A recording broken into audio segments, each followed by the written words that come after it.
Mes chers compatriotes de métropole, d'outre-mer et de l'étranger, ce dimanche 30 juin, premier tour des élections législatives, le peuple français a répondu à l'appel des urnes avec la participation la plus importante depuis 40 ans.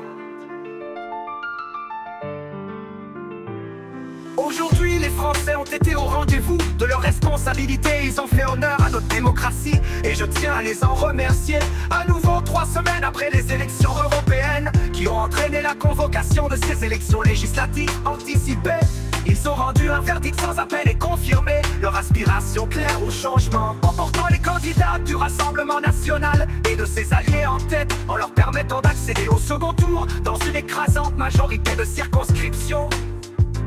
Les Français ont fait naître un espoir sans précédent dans tout le pays. Je veux leur exprimer ma gratitude et je les appelle à rester mobilisés dans un ultime effort dimanche 7 juillet prochain. Le vote qu'ils exprimeront dimanche prochain est l'un des plus déterminants de toute l'histoire de la 5e République. À l'évidence et au regard des résultats, le camp présidentiel, encore largement désavoué, aujourd'hui n'est plus en mesure de l'emporter et le score élevé de l'extrême gauche soulève des inquiétudes majeures. Désormais le choix est clair et 2 chemins s'offrent à la France. D'un côté l'alliance du pire, celle du nouveau Front populaire assemblé derrière Jean-Luc Mélenchon, qui conduirait le pays au désordre, à l'insurrection et à la ruine de notre économie. De l'autre, l'Union nationale, que j'ai l'honneur de conduire aux côtés de Marine Le Pen, Éric Ciotti et de nos alliés. Cette alliance inédite, motivée par l'intérêt national, est désormais l'unique rempart républicain et patriote qui peut faire gagner la France, protéger nos institutions, rétablir la sécurité, décréter la paix fiscale et défendre le travail. Cette extrême gauche dangereuse a fait le choix d'investir des candidats communautaristes fichés S.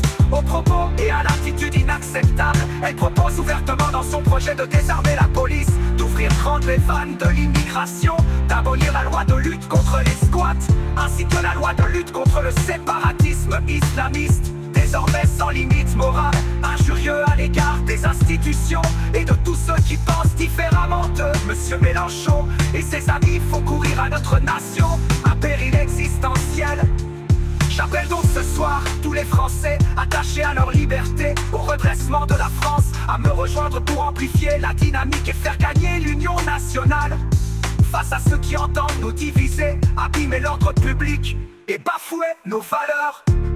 Dimanche prochain, si les électeurs nous accordent une majorité absolue pour redresser le pays, j'entends être le premier ministre de tous les Français à l'écoute de chacune et de chacun, respectueux des oppositions, ouvert au dialogue et soucieux à chaque instant de l'unité de la nation. J'entends être le premier ministre du quotidien, celui qui placera dans ses grandes priorités la défense du pouvoir d'achat, le rétablissement de l'ordre et de la sécurité partout sur le territoire et bien sûr la reprise en main de notre politique migratoire.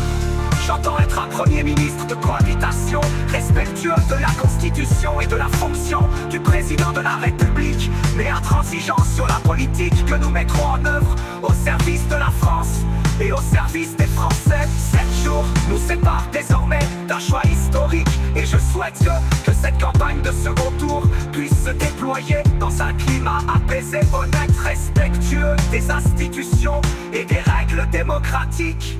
À toutes les Françaises, à tous les Français, je veux dire que je serai toujours le garant de vos droits, de vos libertés et de notre devise républicaine, celle qui unit tout le peuple de France dans une même promesse: liberté, égalité, fraternité. Le temps est venu de porter à la tête du pays des dirigeants qui vous comprennent, qui vous considèrent et qui vous aiment autant qu'ils aiment la France. Dimanche prochain, la victoire est possible et l'alternance est à portée de main. La France et la République doivent l'emporter. Soyons unis, soyons rassemblés, soyons mobilisés pour le changement. Vive la France et vive la République!